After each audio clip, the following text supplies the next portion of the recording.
Good afternoon, Duncan McNabb here, and today is a story of Qantas planes, a massive hoax, a double murder and a sexual predator. The common thread in all this is a chap called Peter Macari, known around the world for a while, infamous as Mr. Brown, one of his many aliases. It's a story that happened quite some time ago, but there are some contemporary developments which are bloody intriguing. So I'll get to those eventually. Let me set the scene of the story now. And my apologies in advance, I'll be reading from a couple of notes on the way through. It is quite an intriguing and somewhat complicated story, but I'll make it as simple as possible so I can understand it. First of all, Qantas Flight 755 from Sydney to Hong Kong took off from Sydney's Kingsford Smith Airport around 11 a.m. on Wednesday, the 26th of May, 1971. There are 133 people on board. At the controls in the cockpit was Captain Bill Selwyn, a very laconic, very Australian bloke, used to keep his Qantas cap slightly askew to one side, had a sense of humour. This bloke had honed his flying skills over Germany in World War II. Nothing much would surprise him. Shortly after midday, they'd been flying for about an hour and a half. The plane was over Dalby in southeastern Queensland. Lunch service about to start, and Qantas's Deputy General Manager in Sydney, Phil Howson, took a phone call. The caller said to him in an English accent, "Call me Mr. Brown." Mr. Brown told Howson there was a bomb on board the Hong Kong flight and it would detonate when the plane descended below 6,500 metres, around 20,000 feet. For $500,000, these days about $3 million, Brown would tell Qantas where the bomb was hidden and how to disarm it. Brown was Peter Macari, as I said before, a 10-pound pom, as they used to be called, an assisted migrant who'd arrived in Australia a few years before using a fake passport because he had a lengthy criminal record for petty theft and sex offences, and that, of course, precluded him from immigration to Australia. He also, as I noted earlier, had a long list of fake names, and he was very soon to add yet another to that list. Now, what neither Qantas nor the New South Wales police knew on that day was that they were also dealing with a bloke who was a cold-blooded double murderer and a sexual predator, and a rapacious sexual predator. For blokes like Peter Macari, killing someone was as troubling to them as a choice between medium rare or well-done steak. An utterly cold-blooded, opportunistic bastard was Peter Macari. Now, to prove his intentions, Mr. Brown, or Macari, said he'd left an identical bomb in locker 84 at Sydney's Kingsford Smith Airport. Army experts and police raced to the airport, opened the locker and confirmed that Mr. Brown was deadly serious, or at least so it seemed.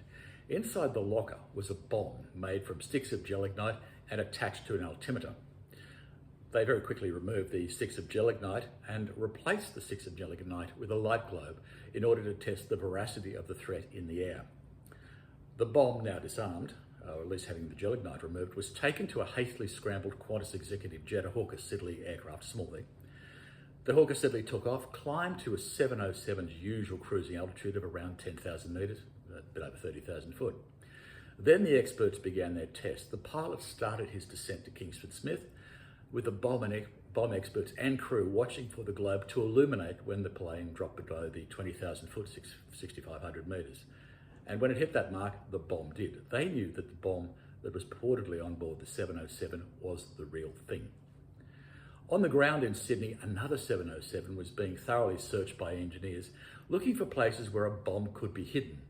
Their findings were relayed to Captain Selwyn on board QF 755, and his crew calmly went about pulling the interior of the plane apart, searching. The crew didn't tell the passengers what they were searching for, and they also didn't find a bomb or anything suspicious. They remained pretty calm throughout this ordeal, and later some of them told the media that they were more peeved over being delayed in the lunch service. Apparently, in first class fillet steak was on the menu, and they'd been looking forward to it. A very calm group of people. Now, the lives of everyone on board this aircraft, and Qantas's reputation then as the world's safest airline, was poised on the brink of disaster thanks to Mr. Macari. New South Wales police advised Qantas not to pay the ransom and to let them handle the case. Captain Bert Ritchie, the head of Qantas in those days, and his senior executives, and again all former World War II RAF pilots who'd spent and survived World War II on the ability to make the right decisions at the right time, decided to ignore the police and pay the money. Foremost in their mind was the recent debacle of the Glenfield siege. run by the New South Wales, and in which the New South Wales Police became an international laughingstock. It was a complete mess. And it was fresh in the minds of the Qantas executives. Confidence in the New South Wales Police wasn't at the highest. The executives decided they couldn't take the potentially deadly risk and fail. The lives of everyone on board and the future of the airline were at stake. Macari was about to become rich, and I point out here too, this bomb hoax was one of quite a few that happened around the time. The infamous D.B. Cooper case in the United States happened 6 months after. If you have a look around Google, you see D.B. Cooper was a bloke who parachuted out the back of an aircraft with a large amount of money. And D.B. Cooper is poised to be identified apparently in the US all these years later. Back to Qantas. By sunset that afternoon, QF 755 was circling high above the sea just off Sydney, and by 7 p.m. it would be out of fuel, so it would have to land no matter what. In Australia, it's as flat as a tack, and there were no high altitude alternate landing sites. It was Sydney or nothing. Qantas head of communications, an urbane bloke called John Olm, who, like everyone else on the executive, was a former World War II pilot. In John's case, he was a Spitfire pilot. He was also son of Charles Olm, who was Kingsford Smith's navigator. He observed, "It's handy having your bank branch around the corner," and then John supervised the arrival of bags of cash from the Commonwealth Bank head office in Martin Place around the corner to Qantas's Chifley Square headquarters. Suitcases that had been on display in the staff canteen were taken down to the boardroom, where the money was meticulously counted, serial numbers recorded, and packaged then into the suitcases. Standing in the background in their pork pie hats and reasonably inexpensive suits were the New South Wales detectives, glowering and watching. They thought the payment was foolish and might be, and that the might of the criminal investigation branch should have prevailed, but they were pretty much out of luck.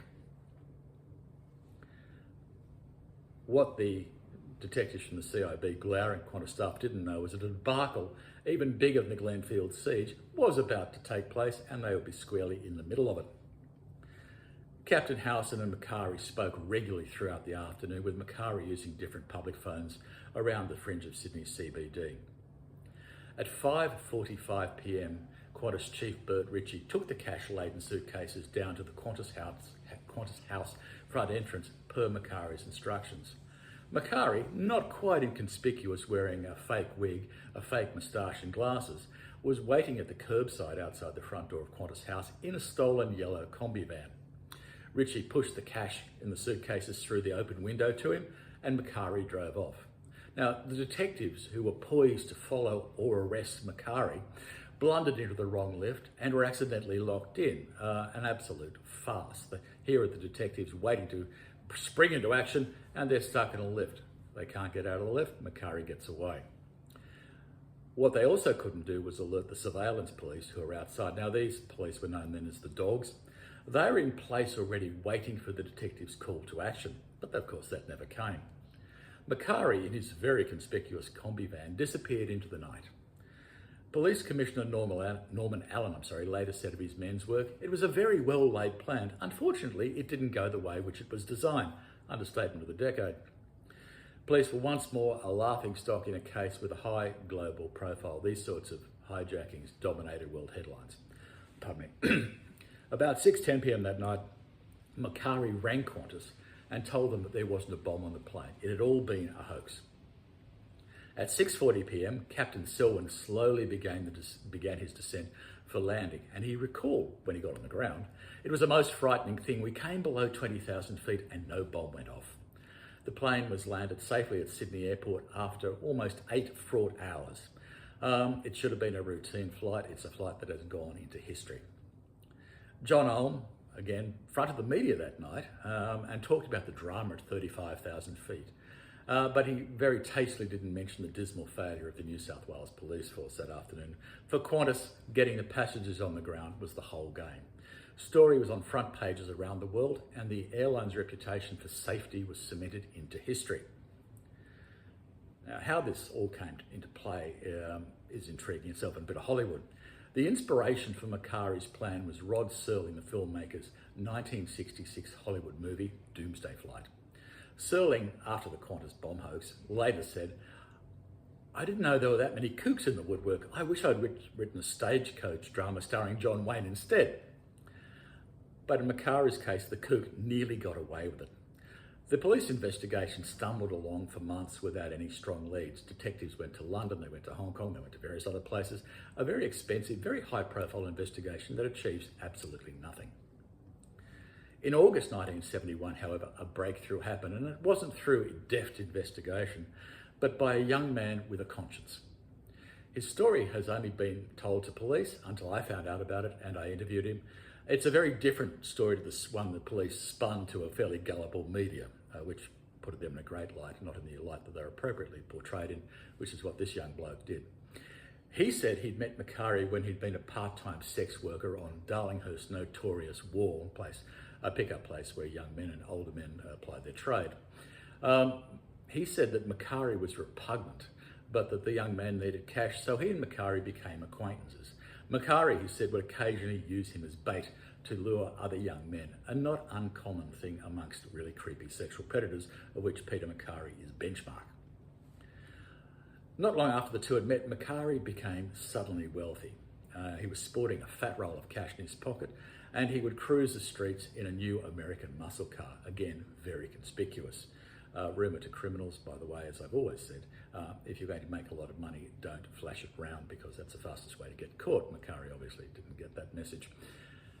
The young man became really suspicious and he really disliked Macari, so he contacted the police, and when they played him a tape of the Qantas calls, he identified Macari as Mr. Brown, and then the investigation kicked into gear. On the 4th of August 1971, Macari was arrested while driving his flash car around the Wall.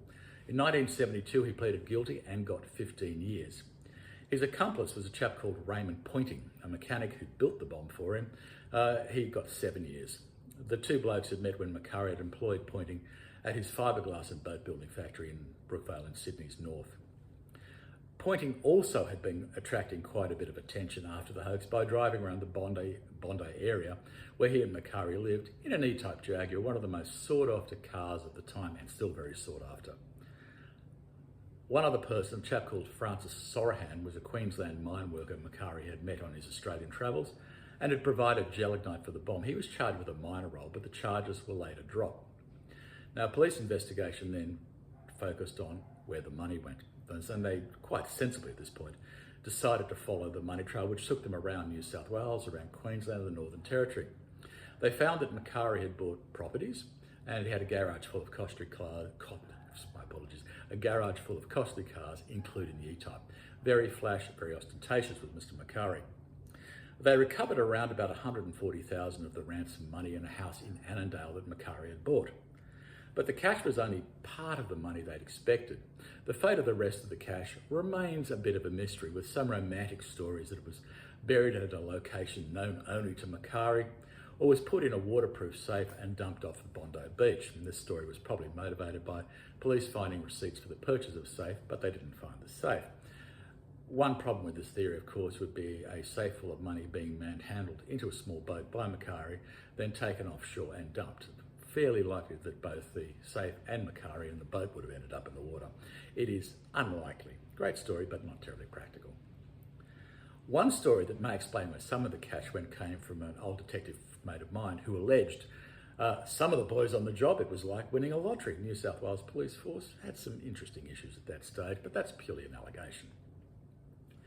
Many of Macari's big purchases, like cars and property, had been made using the name of William Bill Day. That Bill's his nickname. Had police bothered to investigate the William Day name, they would have found that a 22-year-old Englishman of the same name had been sharing Macari's Bondi flat in 1970. Now, Bill Day disappeared in July 1970 after writing to his family about a forthcoming road trip to Queensland with Macari.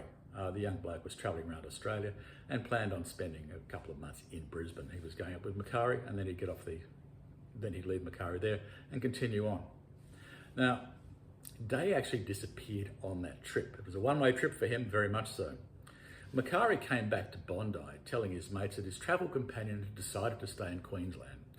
Bill's family realised something was amiss when his letters stopped coming, and Bill was a bloke who'd write once or twice a week. So, end of July, early August 1970, nothing, never again, not a peep.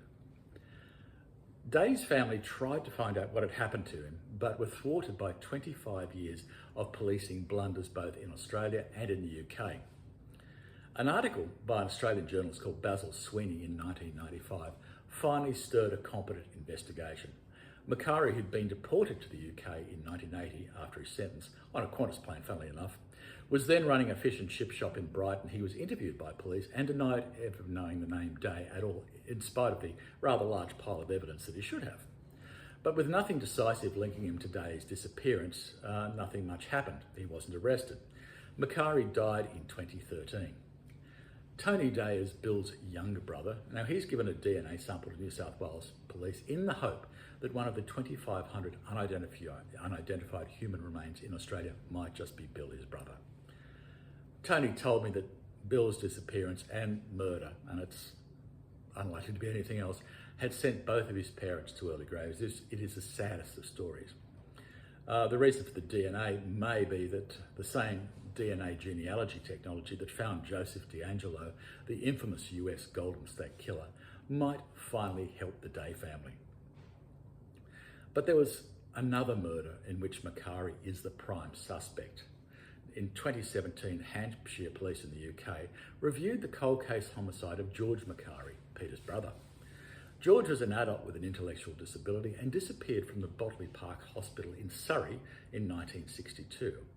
He was last seen at that hospital with a family member, highly likely to be Peter. George's body wasn't found until 5 years later, buried in Hawley Common, around 25 kilometres from the hospital.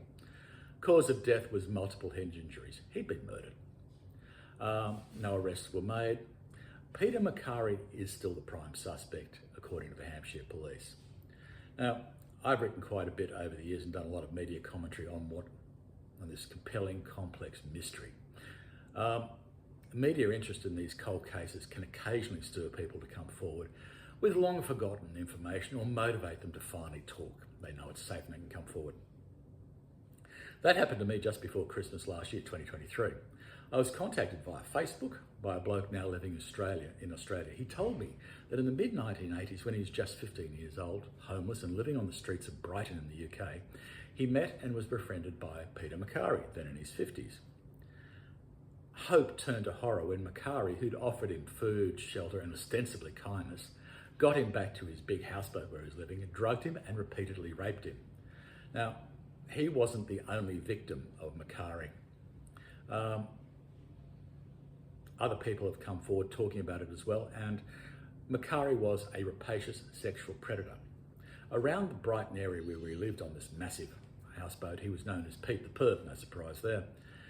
To his young victim that I've spoken to, Macari was very candid about his time in Australia, talked about his spending time in prison, the Qantas bomb hoax, bragged of even murdering a young Englishman in Australia and getting away with it. This must have been Bill Day. What terrified this young bloke even more was Macari crept up behind him at one point and showed him exactly how he committed the Bill Day murder, putting his arm around his throat and saying, "That's how easy it was." The poor kid was terrified. But that wasn't Macari's only brag.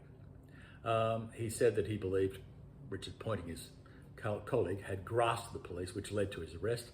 And then in revenge, he'd paid $10,000 from the hoax money to a hitman he'd met in the underworld to kill Pointing. And it's worth noting here that immediately upon his release from prison, Pointing changed his name and moved to one of the most remote parts of Queensland you can find, deep up in the north. Very few people around, and anyone visiting would be very conspicuous. Not a bad place to hide out. The very talkative Macari also told this poor young fella that he converted a chunk of the hoax money into gemstones and gold while on his outback travels. He then buried them in the grounds of public schools in little tranches all around Sydney's eastern suburbs. When friends of his returned to England, Macari disclosed the hiding place to them, and they took the gold and gems back to the UK for him in their luggage. This is how Macari rebuilt a life in the UK, and it's a story that makes a lot of sense. Now, this young bloke, now in his middle age, gave a statement to South Australian Police in mid-2023, and they allegedly passed it on to Queensland. Now, I've contacted both Queensland and New South Wales police forces, where it should have ended up in New South Wales, by the way. Neither acknowledge they have it. They also haven't contacted Tony Day to tell him about this development in the case, but I have. Tony and I have been chatting for years. Something to take out of this is Tony has never given up finally locating his brother. It is the saddest of stories, a story of decades of police complete and utter failure, and one of the most extraordinary crooks I've ever encountered. So that's the story of Peter Macari, better known as Mr. Brown, hoaxer, murderer, and sexual predator. Thank you.